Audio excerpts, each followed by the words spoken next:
The void between stars isn't empty, just quiet. It's a silence that seeps into your bones, a cold that has nothing to do with temperature. I'd spent 20 years floating in it, captaining a ship that was less a vessel and more a collection of spare parts held together by stubbornness and Anya's miracle-working welds. The Iron Maw was a void wrecker, a glorified garbage scow with oversized magnetic claws and a plasma torch that could peel the hull off a dead freighter like a fruit. We chased ghosts for a living, picking over the bones of corporate follies and forgotten wars, hauling back scrap to sell to the highest bidder on Titan. It was a dirty, thankless job, but it was honest, and more importantly, it was far away from anyone who remembered my name. My crew was as cobbled together as the ship. Anya, my engineer, had been with me the longest, a woman whose face was a roadmap of grease stains and busted knuckles, and whose loyalty was the only thing on the ship more reliable than the fusion core she babied. Then there was Jax, a cyberneticist so heavily modified he was more machine than man, his curiosity a dangerous, amoral thing that saw technology as a puzzle to be solved, regardless of its purpose. Manning our nav console was Kenji, a kid barely out of his teens, a prodigy at charting debris fields who had run from a debt on Mars and found a home amongst our rust and solitude. We were a family of outcasts, bound by the shared understanding that the universe didn't care about us, so we might as well not care about it.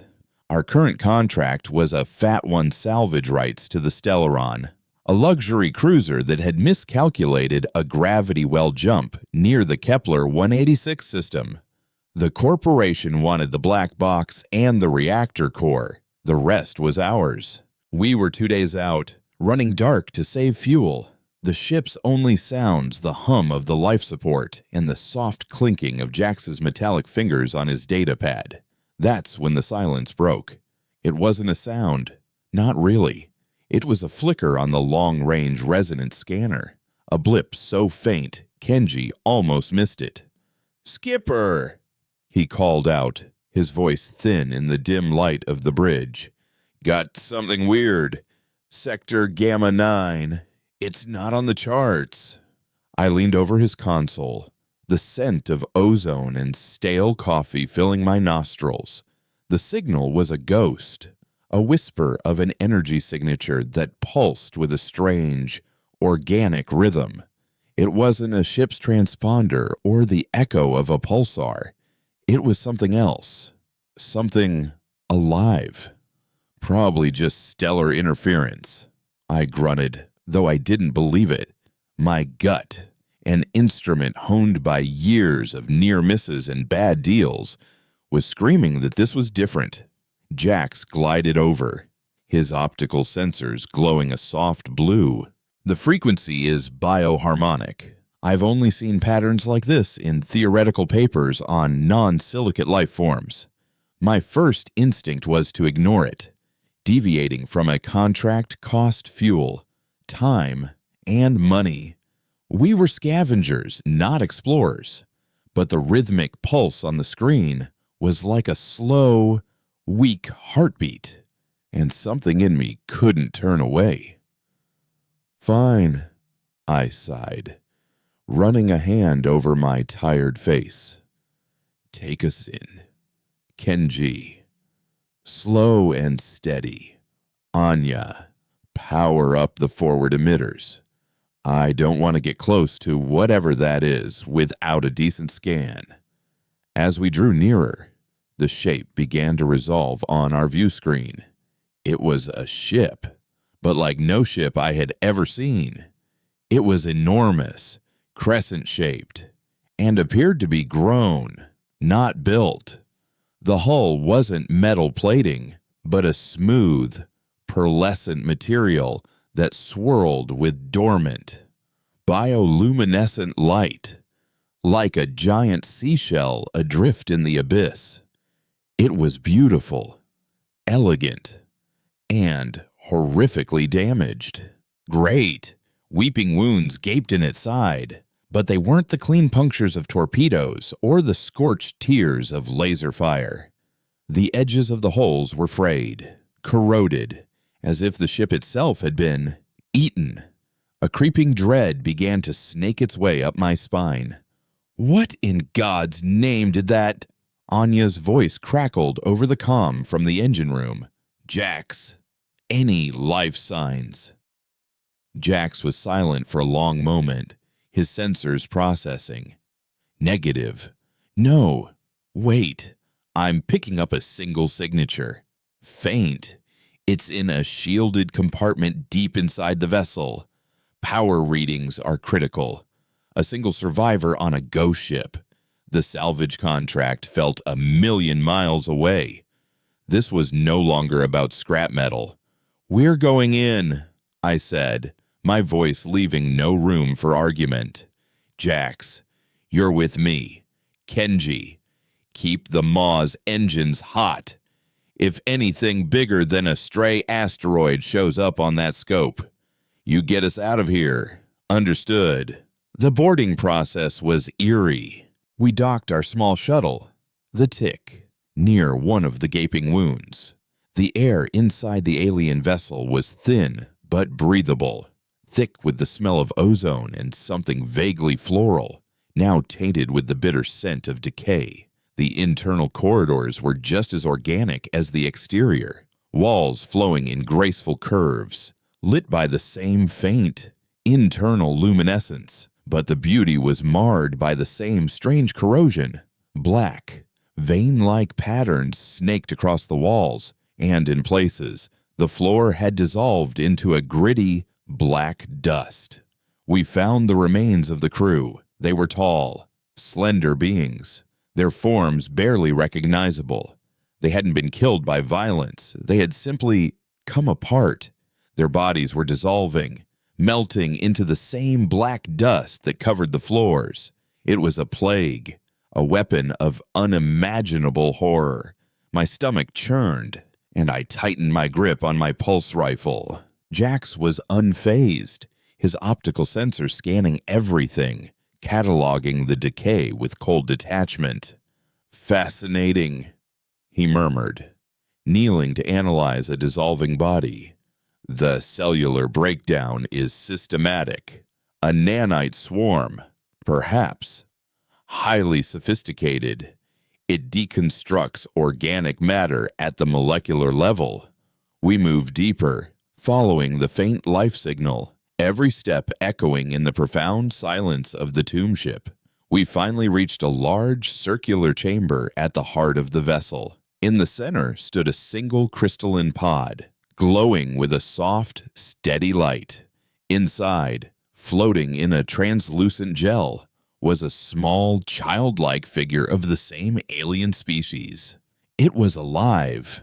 Its eyes were closed, its form perfect and untouched by the decay that had claimed the rest of its kind. As Jax moved towards the pod to interface with its control panel, I noticed a central console nearby, a raised dais of the same pearlescent material. A single, slender handprint was indented in its surface, glowing faintly.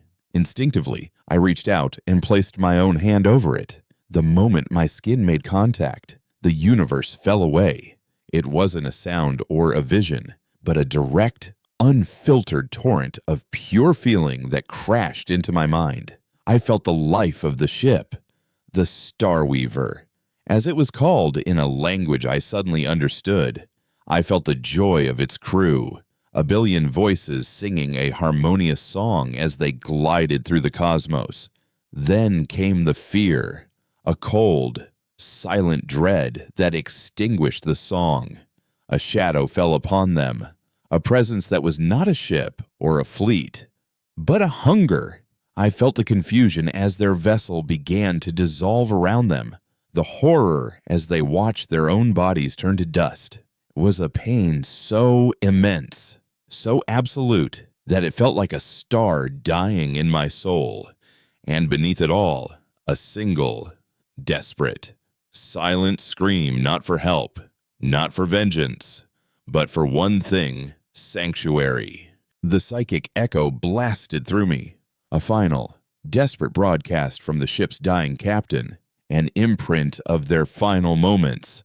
I staggered back, gasping, my heart hammering against my ribs. The experience had lasted only a second, but it had etched itself into my being.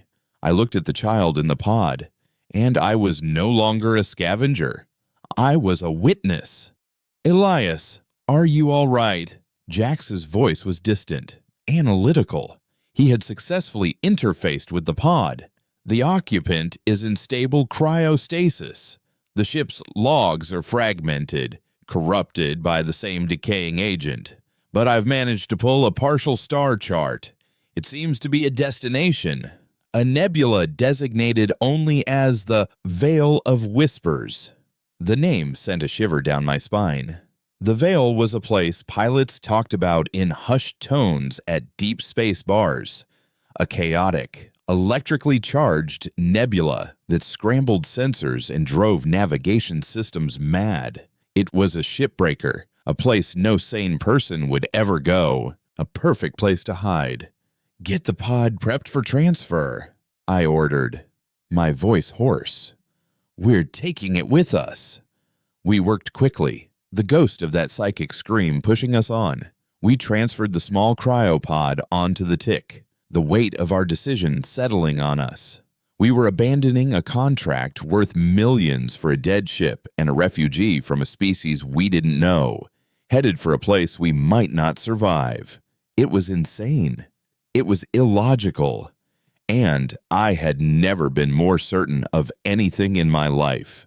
Back on the bridge of the Iron Maw, the pod secured in our cargo bay, I gave the order to Kenji, "Detach from the derelict. Take us away."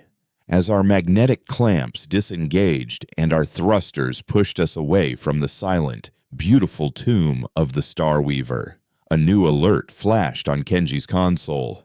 "Skipper, another ship.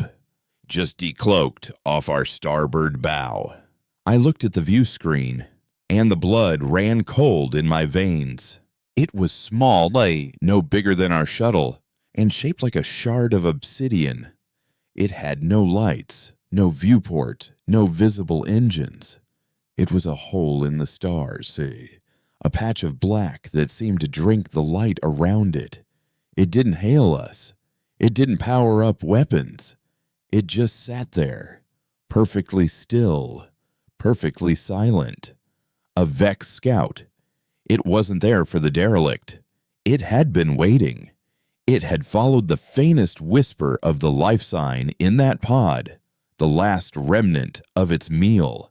It watched us with an unnerving, intelligent patience. And in that silent, predatory gaze, I understood. We hadn't just found a survivor. We had stolen the leftovers from a monster's table, and the hunt was on. The silence on the bridge was a living thing, thick and suffocating. Every eye was locked on the view screen, on the impossible black of the Vex Scout. It didn't reflect light, it consumed it. My knuckles were white where I gripped the command chair. This wasn't a pirate or a corporate patrol. This was a predator, and we had just stolen its prey. "No transponder, no emissions, no heat signature," Kenji whispered, his fingers trembling slightly as they danced over his console. "It's like it's not even there, but it is." Jax glided closer to the screen, his head tilting at an unnatural angle as his optical sensors zoomed in. Fascinating. The hull appears to be a form of dynamic metamaterial. It's not just absorbing light. It's actively warping the space-time around it on a microscale. It's not cloaked. It's edited out of reality. My mind reeled. We were in a flying junkyard held together with spit and prayer. Our best weapon was a plasma torch designed for cutting up ship hulls, not fighting something that could edit itself out of existence. The psychic scream I'd felt on the Star Weaver echoed in my memory, the utter, hopeless terror of an enemy you couldn't fight, couldn't even comprehend. That alien captain hadn't died in a battle. They'd been erased. "Anya!" I barked into the comm, my voice tight. "Give me everything you've got. I want the reactor running so hot it glows. Don't worry about safety protocols. Just give me power." A burst of static answered before her voice, strained and laced with grim understanding, came through. "You got it, Skipper." But the old girl's gonna scream. The Vex Scout made its move. It didn't fire. It didn't accelerate. It simply shifted. One moment, it was 1,000 kilometers away. The next, it was 500. There was no flare of engines, no distortion of space. It was just closer, a silent, damning judgment. It was toying with us, showing us how effortlessly it could close the distance. My blood ran cold. Kenji, plot a course. Anywhere. Get us out of here. Full burn. Now. The Iron Maw groaned in protest as a surge of power I hadn't felt in years flooded its systems. The deck plates vibrated violently, and the lights flickered as Anya bypassed every safety governor in the engine room. We lurched forward, our inertia dampeners struggling to compensate. The star field on the view screen blurred into streaks of white. We were running, a panicked, lumbering beast fleeing a silent shadow.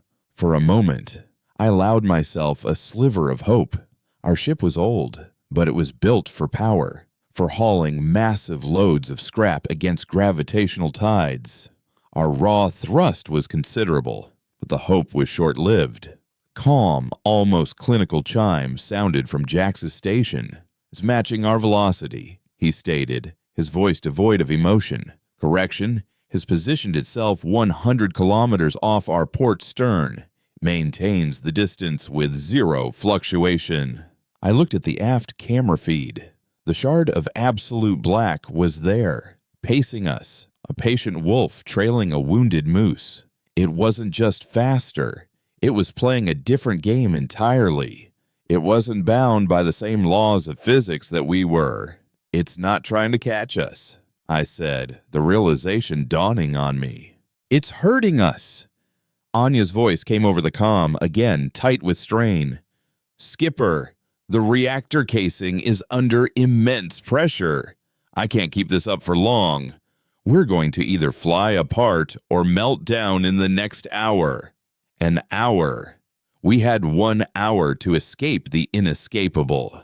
My gaze fell on the main navigational chart, the intended route to the Stellaron salvage still glowing faintly. And far off that route, in a sector marked with warnings of gravimetric shearing and navigational hazards, there was a swirling vortex of color, the Veil of Whispers. "Kenji," I said, my voice low and steady. "Change course. Set a heading for the Veil." He looked up at me, his young face pale. "The Veil, Skipper. Our nav computer can't handle that. The interference. It'll tear our systems apart. No one goes into the Veil." "Exactly," I replied. "It relies on perfect targeting, on clean data. We're going to take away its eyes." A grim determination settled on the bridge. It was a suicide run, but it was better than being passively unmade in the void. As Kenji's fingers flew across the console, rerouting our desperate flight, Jax turned his attention to the cryopod in the cargo bay, his remote sensors analyzing it with feverish intensity. "Elias, I believe I understand why they want it," he said after a few minutes of silence. "The pod is more than a life support system. Its crystalline matrix is a biological archive. It contains the complete genetic codex, cultural records, and psychic gestalt of its species. It's not just a child in there. It's a world, a civilization in seed form." The weight of it pressed down on me. We weren't just saving a life, we were carrying the last memory of an entire people. The Starweaver's captain hadn't just tried to save a child, they had tried to save everything. That psychic scream wasn't just a plea for sanctuary, it was an act of preservation, a final, desperate attempt to hurl their entire existence into the future. Suddenly, the scout's patient, relentless pursuit made a terrifying kind of sense. The Vex weren't just conquerors, they were deleters. They didn't just kill species, they consumed their very essence, their history, leaving nothing behind but black dust and silence. This child, this seed, was the one piece of their meal that had gotten away. A new alarm began to blare, a high, irritating whine from the engineering console. "Skipper, I'm getting weird energy fluctuations across the hull," Kenji said, his voice rising in panic. "It's like static, but it's affecting our power relays." On the screen, the Vex scout began to glow, not with light, but with a faint, shimmering distortion, a haze of corrupted space around its obsidian form. Jax moved to the sensor feeds. It's projecting a field, low intensity. It's not a weapon, not directly. It's a resonance cascade designed to interfere with energy transfer systems. It's the same principle as the decay agent used on the Starweaver, but dialed back. It's not dissolving our hull, but it's fraying our systems. It's slowly turning the Maw into another ghost ship. The lights on the bridge flickered more violently now. The hum of the life support system developed a stutter.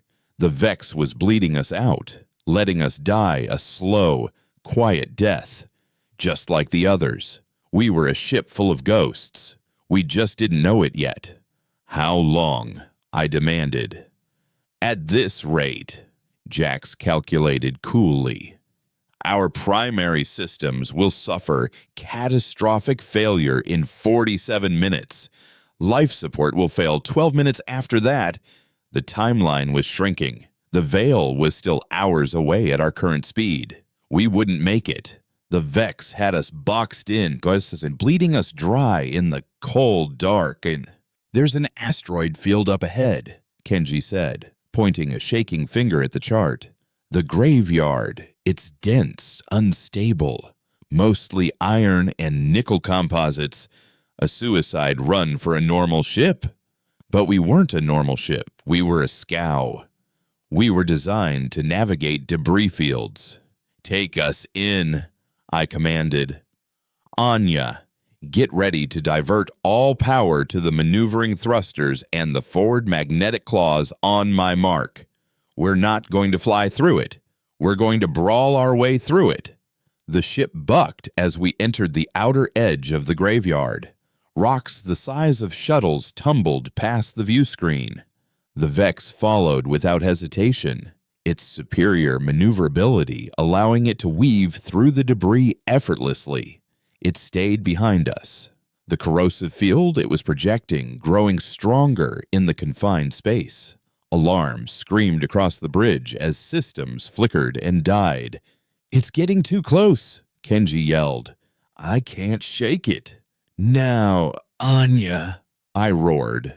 The main engines died with a gut-wrenching groan, and all at once, the Iron Maw was a different beast. The smaller, more powerful maneuvering thrusters fired in short, violent bursts, spinning us sideways. On the view screen, a massive oblong asteroid tumbled directly towards us.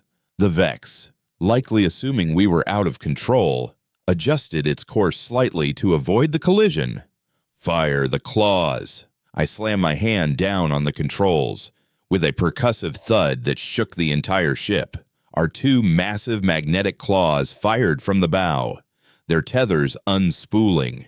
They slammed into the iron-rich asteroid, a magnetic lock engaging with brutal force. For a split second, we were anchored to a mountain of spinning rock. Then Anya, like the miracle worker she was, rerouted the winch motors through the main power conduit. The tethers strained, groaning under the impossible load, and began to retract. We didn't just stop the asteroid's spin, we used its own momentum, slingshotting the entire 40,000-ton bulk of the iron maw around it like a stone on a string. The G-forces were immense, pinning us to our seats. The ship screamed as its frame was subjected to stresses it was never meant to endure.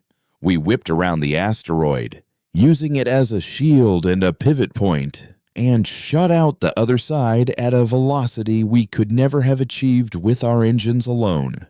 We hurtled out of the graveyard, leaving the Vex Scout on the other side of the dense field, its clean lines and perfect maneuverability momentarily useless against the sheer, chaotic physics of our desperate gamble.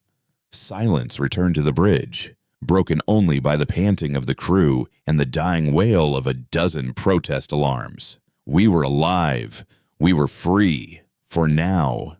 On the sensor display, the Vex Scout was already working its way through the asteroid field, methodical and relentless. But we had bought ourselves time. I looked at the navigational chart. The swirling, chaotic colors of the Veil of Whispers seemed closer now, a promise of either sanctuary or a different kind of death. "Get us moving, Kenji," I said, my voice a ragged breath. "Get us to the Veil. Let's go give that bastard something to really chase." The bridge of the Iron Maw was a symphony of destruction. A high-pitched alarm shrieked a constant, maddening note from the engineering console, the death scream of a dozen fried circuits. The air, thick with the smell of ozone and burnt insulation, tasted metallic on my tongue. We were alive, but the ship was dying around us. "Damage report," I rasped, my throat raw. Anya's face appeared on the secondary monitor, smudged with soot, a fresh cut bleeding freely above her eyebrow. "Structural integrity is a bad joke. Skipper," she said, her voice strained but steady. "The slingshot maneuver damn near tore us in half. The port side maneuvering thrusters are slag, and I'm reading microfractures all along the primary frame. The reactor is stable, for now. But it's running on pure spite and my good wishes." My hands tightened on the arms of my chair. We were crippled, a bird with one wing, flying into a hurricane. "Kenji, where's our shadow?" The kid swallowed hard, his eyes wide as he stared at his long-range scanner. "It's coming. It's picking its way through the graveyard. It's not rushing. It's methodical, like it knows it has all the time in the world." Of course it did. We were a wounded animal leaving a trail of blood in the snow. It didn't need to hurry. The Vex Scout's corrosive field, even at a distance, had done its work. The maw wasn't just physically damaged. It felt infected. The lights flickered with a sickening rhythm, and even the recycled air seemed to carry a strange, empty coldness. A new, softer chime drew my attention to Jax's station. He stood motionless, his optical sensors focused on a diagnostic screen displaying the schematics of the cargo bay. "Elias," he said, his synthesized voice cutting through the chaos with unnerving calm. "We have a more immediate problem. The Vex field has had an unforeseen effect on the cryopod." My heart seized. "What are you talking about?" "The crystalline matrix of the pod is self-powered by a quantum resonance field. The Vex's projection, while not strong enough to dissolve the pod itself, has destabilized that field. The pod's internal power source is fluctuating, failing.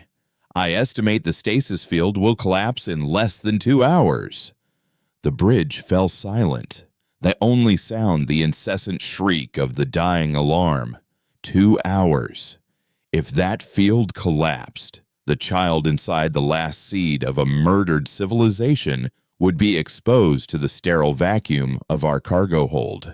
It would die in seconds. The weight of that psychic scream, that desperate plea for sanctuary, returned with crushing force. I wasn't just a captain anymore. I was a custodian of a ghost. I rose from my chair. Kenji, you have the con. Keep us pointed at the veil.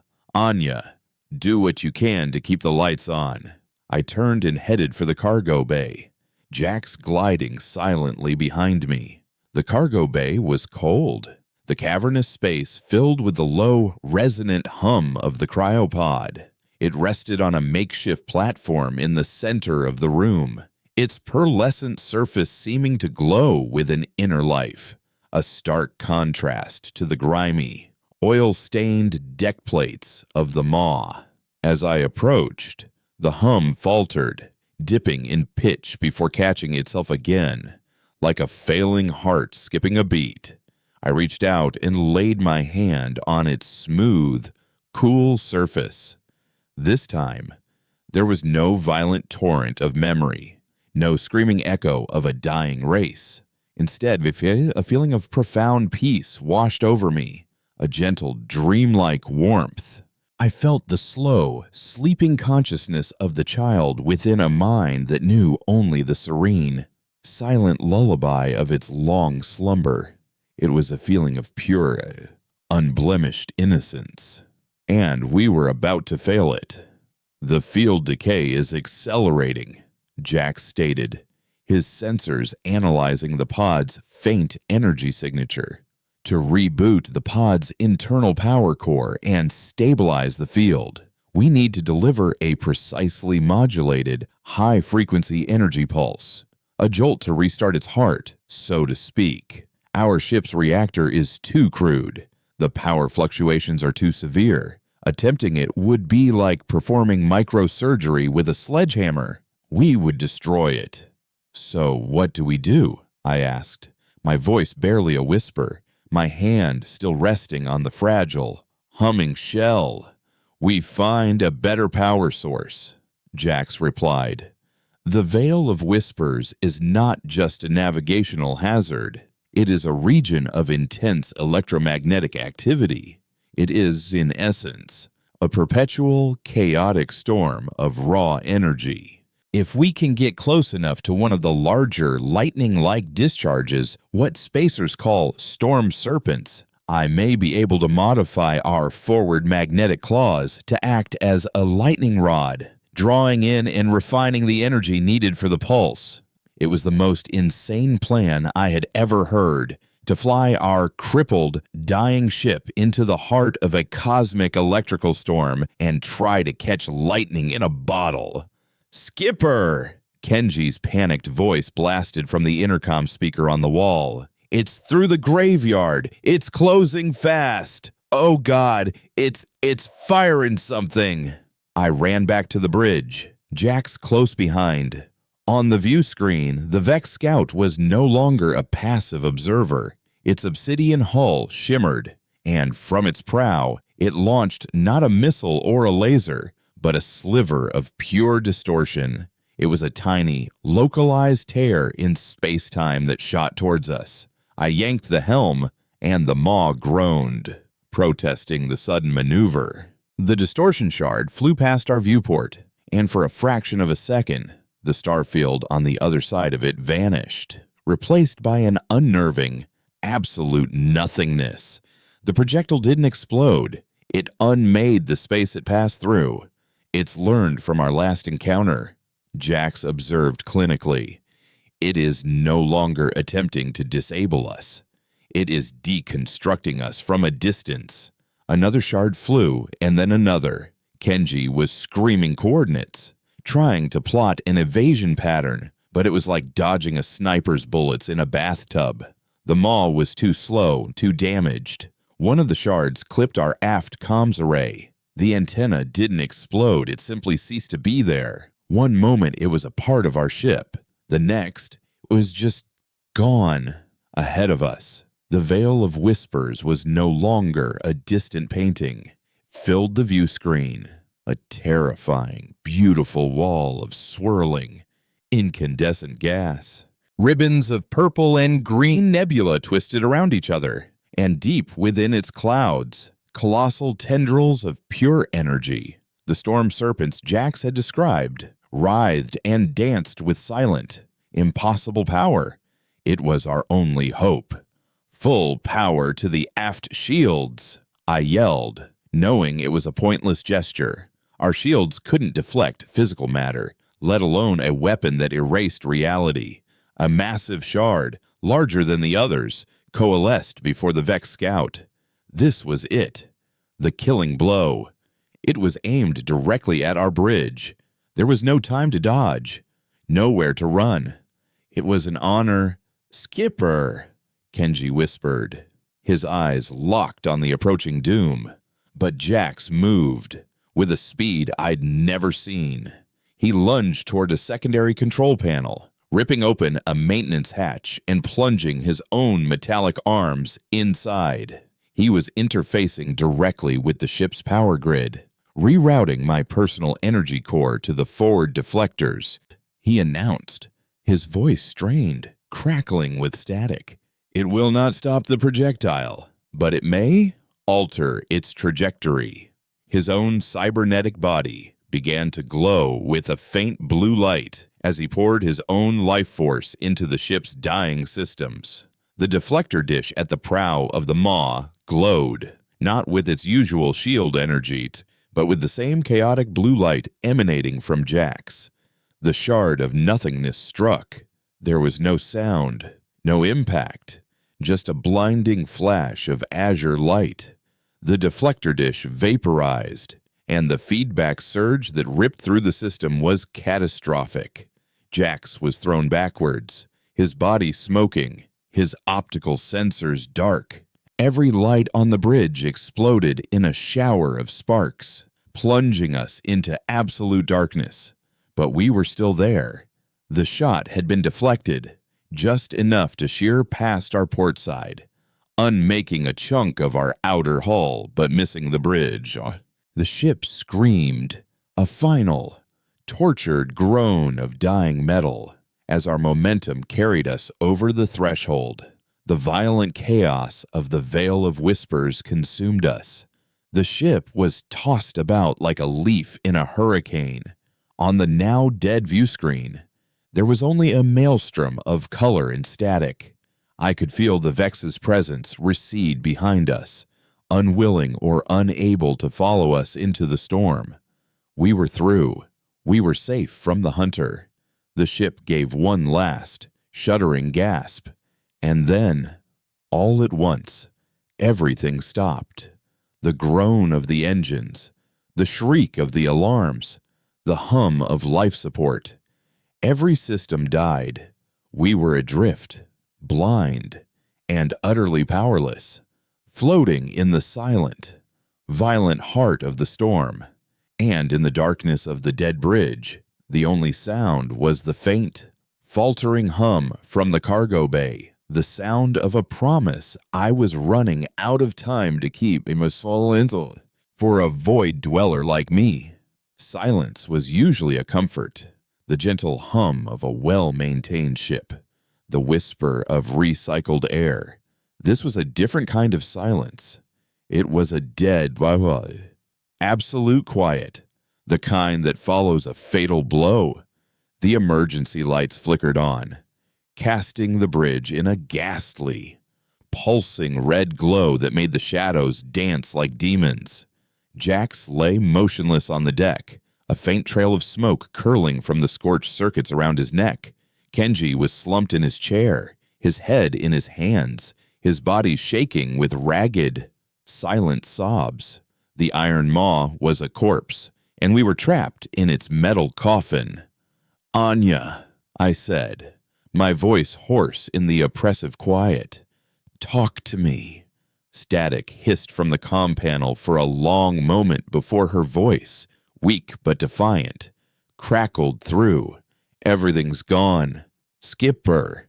The Vex's parting shot, combined with Jax's power surge and the Veil's EM field, it cascaded. Every primary system is fried. We're running on backup battery power, but that's just for these lovely red lights and a bit of life support. We're dead in the water. I knelt beside Jax, my fingers searching for a pulse, a ridiculous gesture for a man who was 90% machine. His optical sensors were dark, his metal chassis cold to the touch. But as my hand rested on his chest plate, I felt a faint, rhythmic vibration. He's alive. I breathed, a small, fragile spark of relief in the overwhelming darkness. His internal core is in a low-power reboot cycle. He saved us, but it cost him everything he had. I stood up, the red emergency lights painting stark lines on my grim face. The Vex was gone, but our problems had just begun. The cryopod was still failing, its gentle hum a constant, ticking clock in the back of my mind. And now, we were stranded in the one place in the galaxy you're never supposed to get stranded. "We're not dead yet," I said, my voice harder than I felt, forcing a strength I didn't possess. "Anya, forget the main reactor. Can you get me power to the forward winch motors and the magnetic claw emitters? Nothing else. Just those. The winches." Her voice was laced with confusion. "Skipper, what are you planning to do? Tow us out of a nebula?" "Something like that," I replied, my eyes fixed on the chaotic energy storm raging outside our dead viewport. Jax's plan was to catch a storm serpent. We're just going to have to do it the old-fashioned way, manually. The next hour was a blur of frantic, desperate work, leaving Kenji to watch over Jax. I joined Anya in the bowels of the ship. We were no longer captain and engineer. We were just two mechanics working against the clock. We bypassed fried conduits, jury-rigged power relays using spare parts from the galley's food synthesizer, and manually rerouted the backup battery's entire output. The ship's interior was a maze of dark corridors, our headlamps cutting sharp cones of light through the gloom. Every creak of the strained hull, every groan of metal settling, was a reminder of how close we were to oblivion. Finally, in the forward magnetic launch bay, Anya wiped a grease-stained hand across her forehead, leaving a dark smear. "That's it," she said, her chest heaving. "The winches have power. The claw emitters are hot. But Skipper, this is a one-shot deal. The batteries will be completely drained the moment you fire. If you miss, we're done. No lights, no air, no hope." I nodded, the grim reality settling in my gut. I climbed into the manual targeting rig for the portside claw, a cramped, skeletal chair surrounded by manual cranks and a simple, non-electronic optical sight. It was an archaic system, a backup for the backup, designed for nudging asteroids, not for hunting cosmic lightning. "I'm not gonna miss," I said, more to convince myself than her. Through the thick, armored glass of the targeting port, the Veil of Whispers was a terrifying spectacle. It was no longer a beautiful painting. It was a living, breathing monster. Great, silent arcs of energy. The storm serpents writhed in the distance, each one a tendril of pure, untamed creation. They were miles long, impossibly fast, and they pulsed with a light that hurt the eyes. One of them, a writhing serpent of incandescent violet, was on a course that would take it within range. It was my target, the hum of the cryopod, which I could feel vibrating through the ship's very frame, was getting weaker, more erratic. Time was almost up. "Kenji," I spoke into my comm unit, "I need you to be my eyes. The main sensors are down, but the passive gravimetric sensors should still be giving you some data. Give me a trajectory. Call it out." On the bridge, Kenji pulled himself together, wiping his eyes. He focused on the one flickering screen that still showed a faint, ghostly image of the space around us. It's moving fast. Skipper, he stammered, his voice gaining strength as he focused on the task. Closing from port. Angle of approach is 40 degrees. Velocity is off the charts. It's going to pass our bow in 90 seconds. My hands, slick with sweat, gripped the targeting cranks. The optical sight was little more than a crosshair etched into the glass. I had to lead the target, to anticipate the path of a creature made of pure energy. 70 seconds. Kenji's voice counted down in my ear. I could see the serpent now. A brilliant, violent ribbon of purple light growing larger in my viewport. The sheer scale of it was breathtaking and horrifying. It was a river of stellar fire, and I was about to stick my hand in it. 50 seconds. It's changing course slightly. Correcting. Angle is now 35 degrees. I adjusted the cranks, the motors of the massive claw assembly groaning outside the hull. My heart hammered against my ribs, a frantic drumbeat against the silence of space. 30 seconds. It's close. Skipper, so close. Anya, I said, my voice calm. Get ready. Ready, she replied, her hand hovering over the master power switch that would divert the last of our lifeblood to the claw. 10, 9, 8. The serpent filled my entire field of vision, a silent, raging god of the storm. The raw power emanating from it made the hairs on my arm stand up. 3, 2, 1. Now. Firing. I roared, slamming the launch button. With the last of its energy, the iron maw gave a final, violent shudder. The magnetic claw shot out from the prow, its tether unspooling into the void, a harpoon aimed at a leviathan. For a heart-stopping second, it looked like I had fired too late, that the serpent would pass before the claw could reach it. But then, the tip of the energy tendril made contact with the claw. The effect was instantaneous and apocalyptic. A tidal wave of pure tsoi, unadulterated energy surged down the tether. The entire ship lit up, not with the soft glow of its systems, but with the raw, blinding light of a captured star.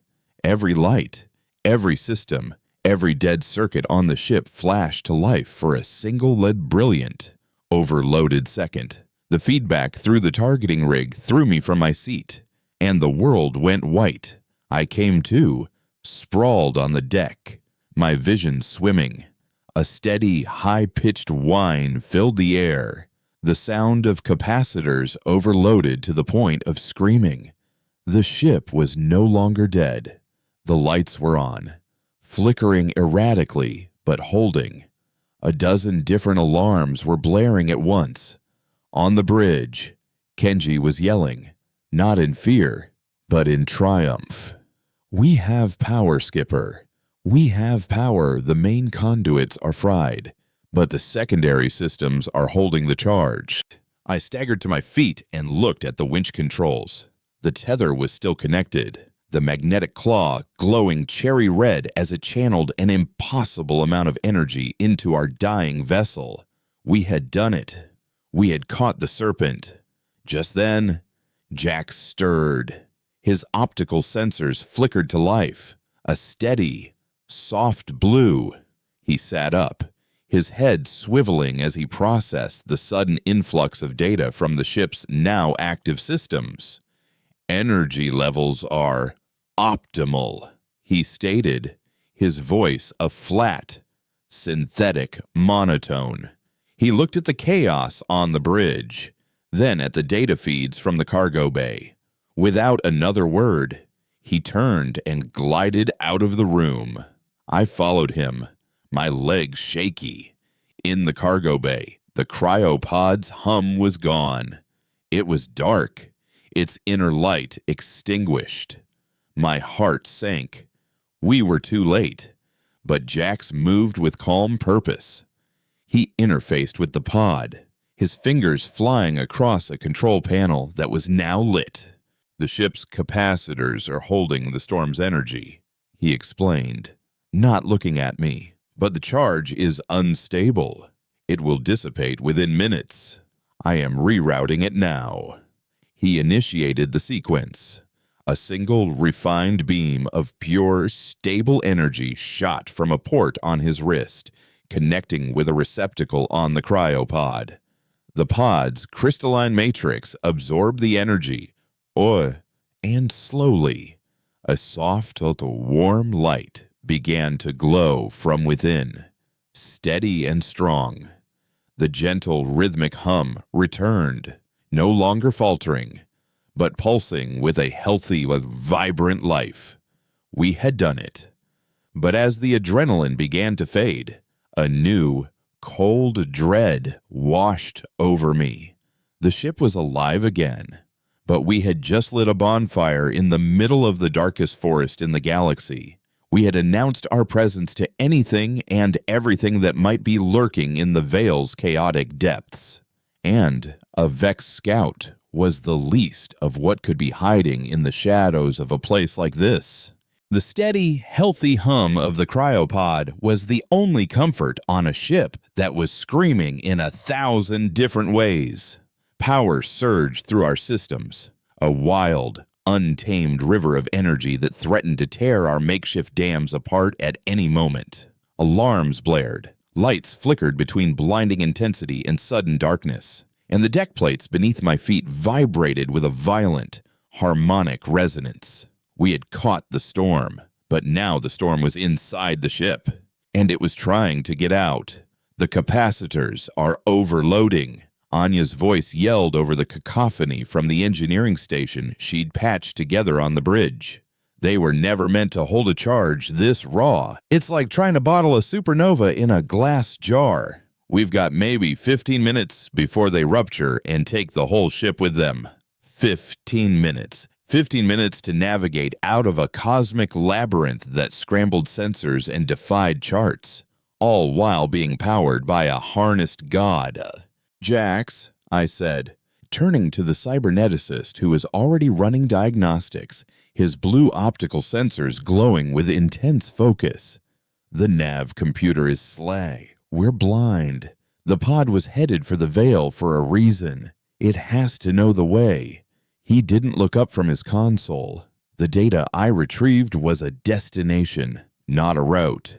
A safe passage through a chaotic system would require constant, real-time calculation, far beyond the capabilities of the ship's original logs." My eyes fell on the pod, its gentle light a beacon of calm in our violent world. The answer was there. It had to be. I remembered the touch. The psychic echo of the Star Weaver's captain. It wasn't just data, it was an experience. "Then we don't use the logs," I said, a desperate, insane idea taking root. "We ask the passenger, Jax, can you create a neural interface between me and the pod's control system?" Jax finally looked up, his head tilting. "The psychic resonance you experienced was a passive echo, a memory imprinted on the control dais, a direct interface with the core consciousness of the archive. The feedback could be catastrophic. It could shatter your mind, Elias." I walked over to him, my voice low and unyielding. "My mind is the only tool we have left that isn't broken. Do it." With a grim nod, he began to work, repurposing sensor cables and medical equipment, his movements precise and efficient. As he worked, I looked at Kenji. The kid was staring at the swirling chaos outside, his face a mask of terror and awe. "Kenji," I said softly, "when we get those coordinates, you're going to have to fly them on instinct, and the helm will barely respond. You'll feel it more than you'll fly it. Can you do that?" He looked at me, his eyes filled with a fear I hadn't seen since he first came aboard. But he nodded. his knuckles white as he gripped the controls. "Aye, Skipper." Jax placed a hastily constructed neural crown on my head, its cold metal contacts pressing against my temples. "This will hurt," was all he said. I placed my hand back on the cryopod. "Do it."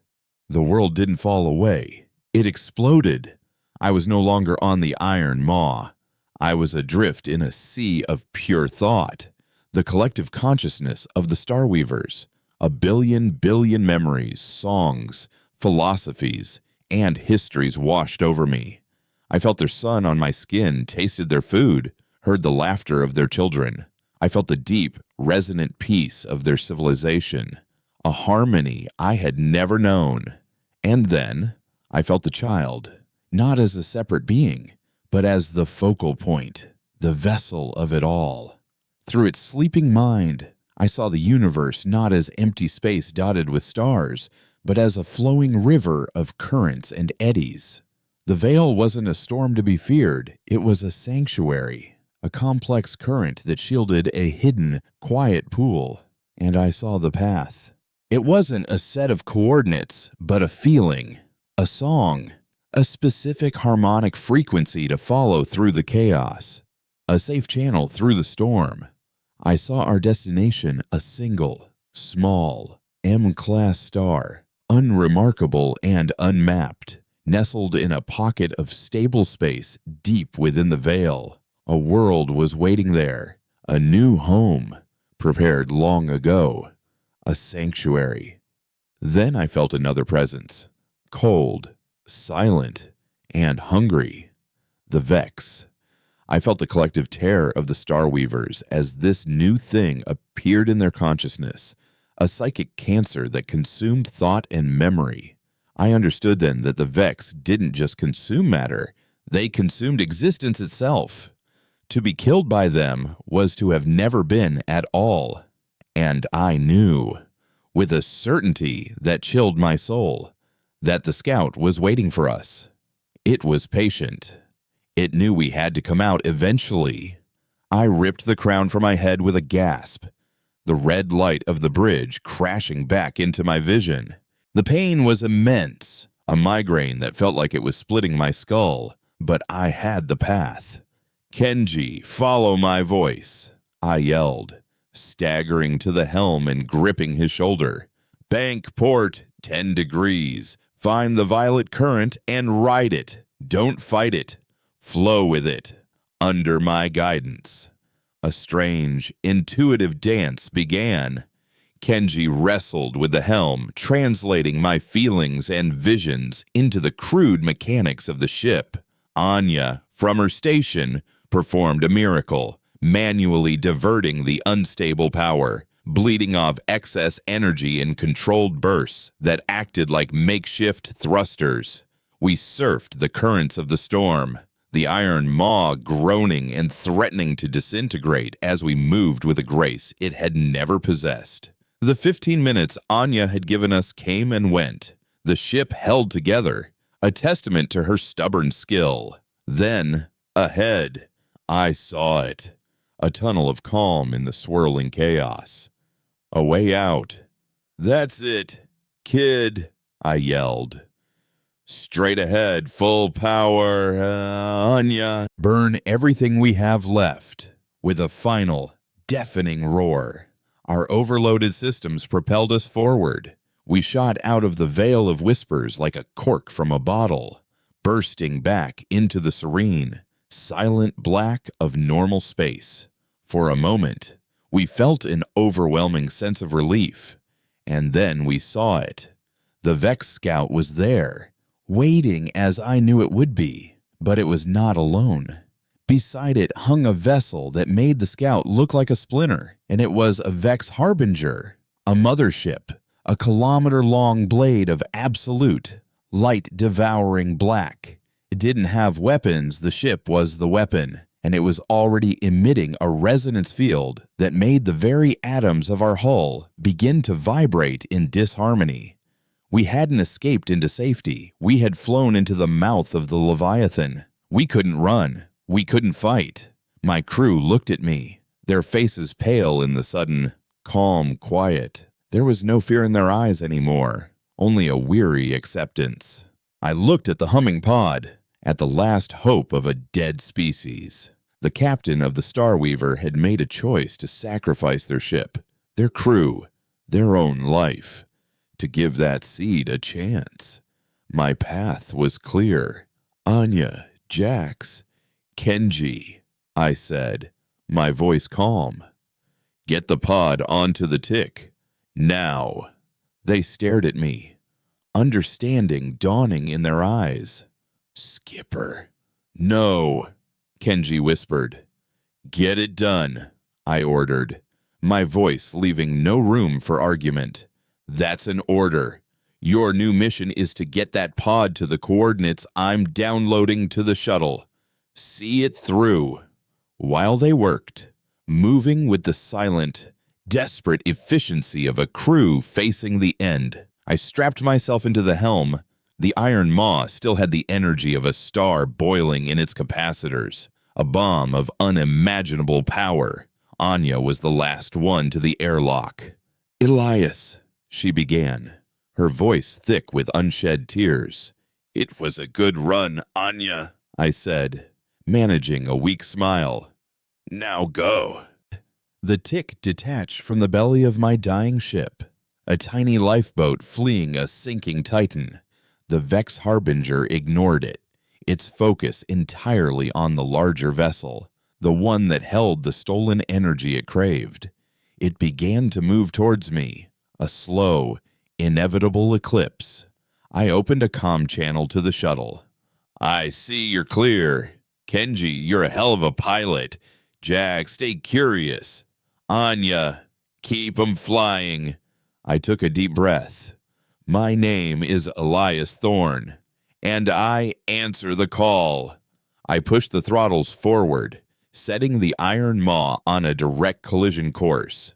Then, I rerouted every ounce of the storm's energy, every screaming, unstable watt, directly into the magnetic claw emitters at the prow, with no regulators, no safeties, no containment.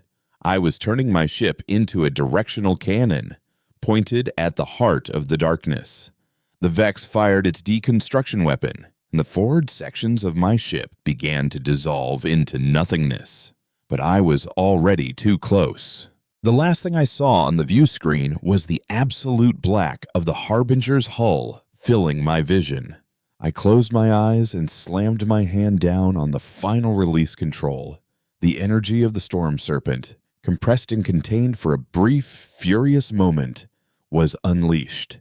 There was no explosion of fire and shrapnel. There was only light, a silent, violet detonation, and that was not a product of the storm, but the storm itself, reborn in the void. It washed over the Vex ships, and they didn't crumble or break. They were simply overwhelmed, their reality warping technology unmade by a power far more ancient and raw. From the cockpit of the Tick, my crew watched as a new temporary star flared and then faded, taking with it the Vex, the Iron Maw, and their captain. Silence descended once more, adrift but alive. They looked at the new set of coordinates glowing on their nav screen. They had a destination. They had a promise to keep. And in the quiet hum of the pod, the last song of the Starweavers played on, a lullaby of hope in the vast, silent dark.